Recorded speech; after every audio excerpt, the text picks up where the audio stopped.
σας, καλώς ήρθατε στο κανάλι μου. Πάμε σήμερα να φτιάξουμε λαγανίτσες. Σήμερα όμως θα φτιάξουμε λαγάνες με αλεύρι ολικής. Πολλοί μου ζητάτε, οπότε σήμερα θα σας δείξω. Μην ξεχνάτε να κάνετε κοινοποίηση στο βίντεό μου, να κάνετε γραφούλα στο κανάλι μου. Οτιδήποτε χρειάζεται μπορείτε να έρθετε στην ομάδα μας Μαγειρικές Απολαύσεις στο Facebook. Γράψτε μου ένα σχόλιο αν σας άρεσε η συνταγή ή από πού με βλέπετε. Και τώρα πάμε να σας δείξω την εκτέλεση και τα υλικά. Η συνταγή θα σας βγάλει 2 λαγάνες, έτσι, 2 μεγάλες λαγάνες. 500 γραμμάρια χλιαρό νερό. Ένα κουταλάκι του γλυκού ή 10 γραμμάρια ζάχαρη. 2 φακελάκια μαγιά, 14 γραμμάρια. Ανακατεύουμε.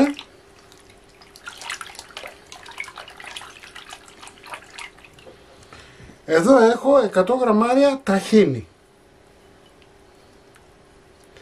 Ξέρετε ότι η λαγάνα είναι άλαδη, έτσι, δεν έχει λάδι.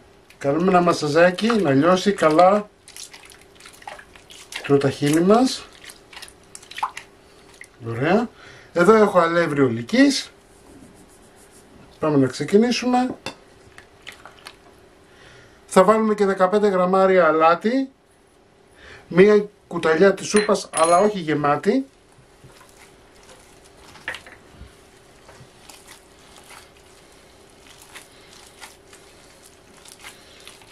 Κάνουμε με τα χέρια μας αυτό το πράγμα μπουνιές για να λιώσει, εάν έχει μέσα ταχίνι, έτσι, να πάει παντού.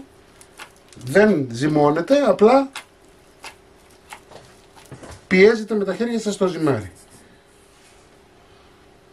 Και εφόσον είμαστε σίγουροι ότι έχει λιώσει το ταχίνι μας και έχει αναμειχθεί καλά, θα πάρετε μια σπάτουλα και θα αρχίσετε να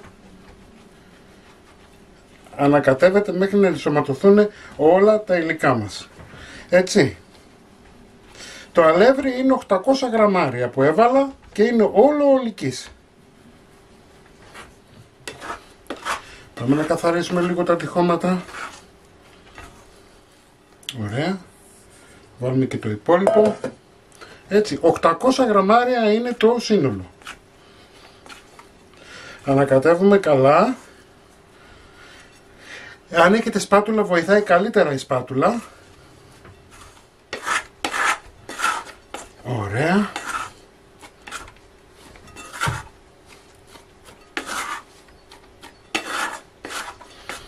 Καθαρίζουμε καλά τα τυχώματα.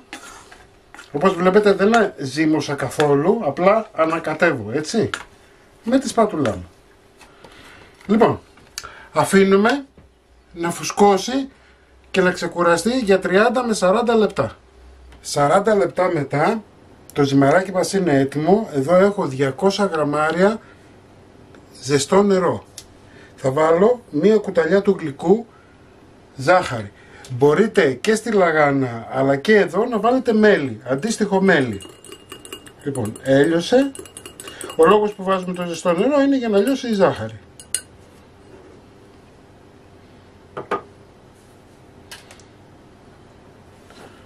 Για να δούμε τι κάναμε. Κοιτάξτε. Λοιπόν, θα βάλουμε λίγο αλεύρι στον πάγκο μας. Όχι πολύ, τόσο όσο. Θα ρίξουμε το ζυμάρι.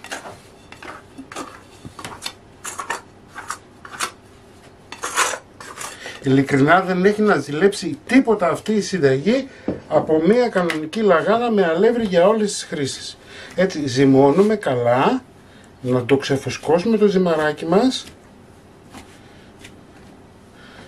Βλέπετε, δεν χρειάζεται και αλεύρι σχεδόν καθόλου.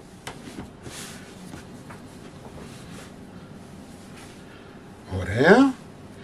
Λοιπόν, θα ζυγίσουμε τώρα και θα κόψουμε ακριβώς στη μέση. Λίγο αλευράκι πάλι στον πάγκο μας. Και πάμε να την διαμορφώσουμε. Κοιτάξτε τι ωραία που είναι, που ανοίγει και με το χέρι.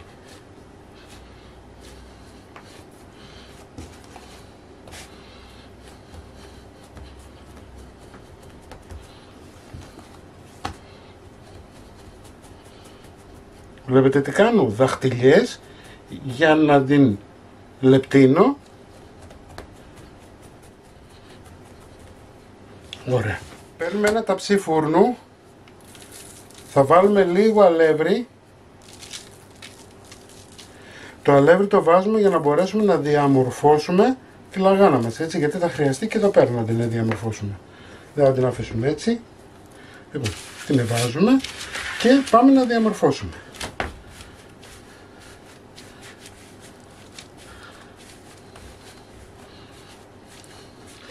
Απλά να ξέρετε ότι όσο πιο λεπτή, τόσο πιο τραγανή. Έτσι. Εάν την αφήσετε με μεγάλο πάχος, θα έχετε ψωμάκι.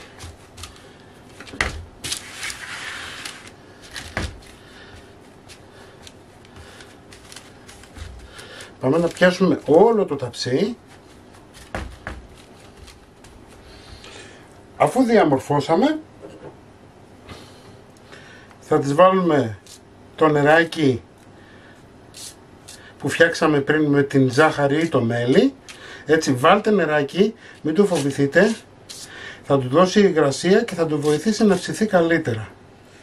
Θα πάρουμε σουσάμι. Έτσι, τώρα αν δεν θέλετε εσείς να βάλετε σουσάμι, μπορείτε να βάλετε νυφάδες βρώμης, μπορείτε να βάλετε ηλιόσπορο.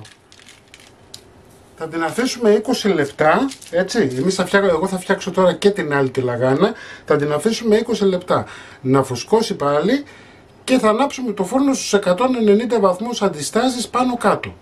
Η πρώτη μας λαγάνα είναι έτοιμη για φούρνισμα. Έχω ανάψει το φούρνο με 190 βαθμούς αντιστάσεις πάνω κάτω. Έφτιαξα και τη δεύτερη λαγάνα. Εντάξει, βλέπετε, σε αυτή έχω βάλει σποράκια και νυφάδες βρώμης, για να έχουμε αλλαγή. Λοιπόν, πριν τη βάλετε στο φούρνο, αυτό που έχετε να κάνετε είναι δαχτυλιές. Γιατί δεν θέλουμε να χωρίσει το κάτω μέρος με το πάνω. Δηλαδή να κάνει μια μεγάλη φούσκα. Οπότε πιέζετε με τα δάχτυλά σας. Η λαγάνα μας είναι έτοιμη. Πάμε τώρα για φούρνισμα.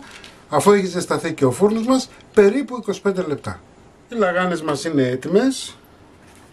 Είναι ένας αφρός, έτσι. Τις αφήνετε να κρυώσουν και τρώτε. Μην ξεχνάτε να κάνετε κοινοποίησεις στα βίντεό μου, να κάνετε γραφούλα στο κανάλι μου. Οτιδήποτε χρειάζεστε μπορείτε να έρθετε στην ομάδα μας, μαγειρικές απολαύσεις στο Facebook, και εμείς θα τα ξαναπούμε πάλι με ένα επόμενο βίντεο. Γεια και χαρά σας!